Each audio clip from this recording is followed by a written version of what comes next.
Welcome back. We are talking about functions. So what is a function? Why would we want to use a function? All right, let's take a look.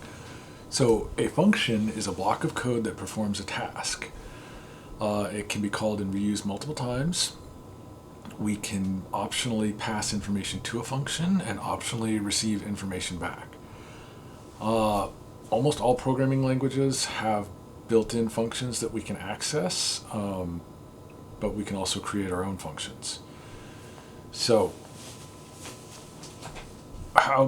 let's take a look at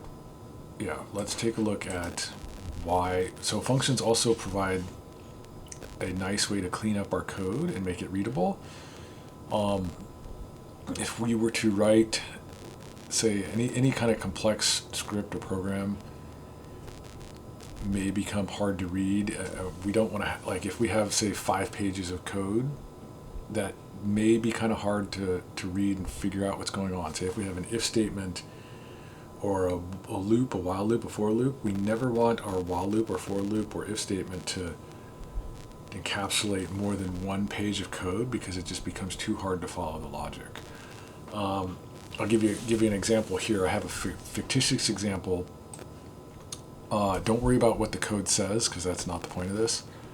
But basically, if we were to look and say if action equals update is equal to update, check whatever. But this one is only 1 page big. But if it's a little bit under a page, this particular if block. But if we were to go with multiple pages, it may be hard to figure out in the code like what we're doing. If we were looking at one little piece, we may forget what's up above, and it might become hard to see what's going on. So what I would do instead, I'm not going to say what you should do, I'll say what I would do instead is encapsulate this whole thing into a function, take all of this and put it into a function just called update db. Right? And then so now our if action is equal to update, then update db. And it becomes a much simpler, much cleaner thing to read for me as the person maintaining the code and trying to follow the logic. So that's one big benefit. It also lets us reuse our code. So say if I create a function to do whatever, say add 2 numbers, right? And I don't want to write that same bit of code every single time or rewrite that same bit of code. I can just I can put that into a function and call that function whenever I want to, right? And it also means that if I find a bug in my code, I don't have to go and update that particular piece in 15 different places. I can just go and update it in one place in the function itself. So let me just delete this because I'm kind of basically repeating what I said. So here's an example of a function, how we declare a function or in PHP. Function sum, and we pass 2 arguments, A and B. I don't know if we've defined A and B. B equals 3, A equals that.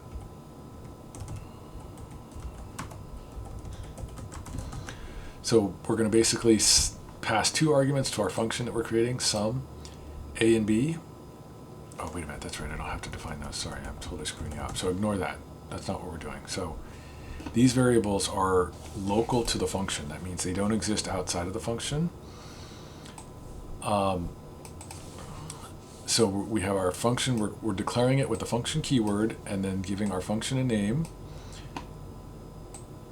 We have the 2, open parentheses and close parentheses for where the arguments are for that function, and then these curly bracket to open and close, the curly brackets that start and end the function itself.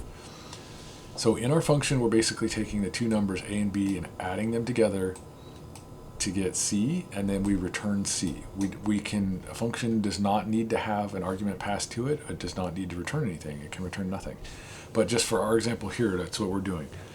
So when we call our function, we just say sum with the parentheses and then the 2 arguments that we're passing, and then we're assigning that to result, that whatever comes back to result, and then we print result. So let me run this. I don't know if I threw any bugs in. let me actually comment out this so that it doesn't create a bunch of errors and warnings. And then we're going to run this guy. And we get 15. So that was what we passed to it. We passed 10 and 5, and we got 15 back. So if we were going to change this, so that's the basics of writing functions. So for this exercise, what I want you to do,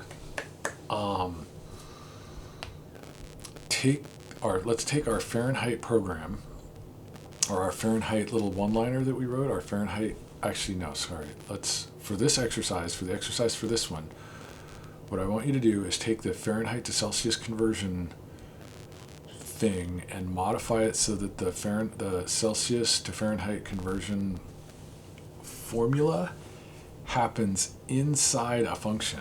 So we'll pass the function, we'll pass one argument to the function, which would be Fahrenheit, and we'll get back Celsius returned to us.